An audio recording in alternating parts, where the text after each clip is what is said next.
kumekuwa na ongezeko la magugu maji katika ziwa Victoria na kukwamisha baadhi ya shughuli, ikiwa ni pamoja na vivuko kukwama kutoa huduma. Katibu mkuu ofisi ya makamu wa rais, muungano na mazingira, mhandisi Cyprian Luemeja amefika katika eneo la Kigongo Feri wilayani Misungwi na Busisi wilayani Sengerema mkoani Mwanza kushuhudia athari za magugu maji ambayo imetanda katika ziwa Victoria.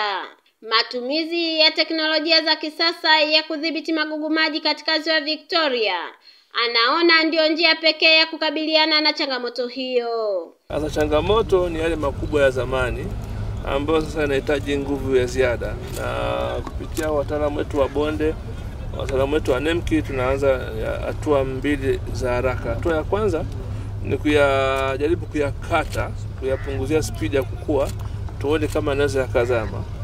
Hatua ya pili, Mheshimiwa Waziri Mkuu alielekeza tununue mashine za kukata za kisasa, na manunuzi yake yamekwisha kuanza. Nadhani ndani ya mwezi mmoja au moja na nusu tutakuwa tumepata. Maana ni kwamba kuanzia kwenda mbele sasa changamoto ya magugu maji tutaimanage kwamba tutakuwa na mashine zetu za kisasa za kuweza kuyaondoa.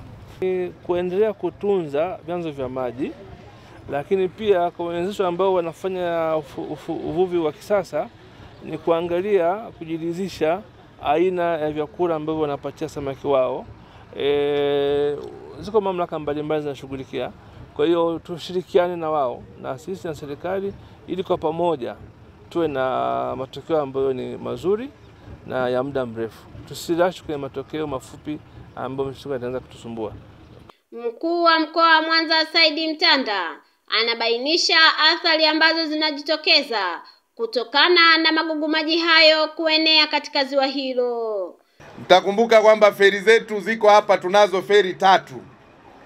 Lakini mara kwa mara baada ya ujio wa magugu mapya yale madogo madogo ambayo mnayaona tumeyavuna yako pale, na tumeyavuna tani 600, na hadi leo tunatumia shilingi milioni 2 kwa siku kuwatumia wavuvi hawa wa eneo hili kuyavua yale magugu, ili hivi vivuko vyetu yani feri visiweze kupata changamoto, ili wananchi wa hapa muweze kusafiri vizuri.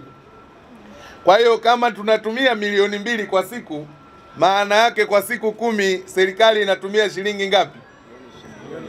Kwa siku 20 serikali inatumia shilingi ngapi? Kwa siku 30, maana sasa tuna zaidi ya mwezi. Kwa hiyo ni kazi kubwa ambayo imefanyika. Na leo nilikuja kuangalia uvunaji wa magugu maji mapya, lakini pia kwa upande wa pili wa daraja mnaweza mkaona kama kuna msitu mrefu ndani ya ziwa Victoria.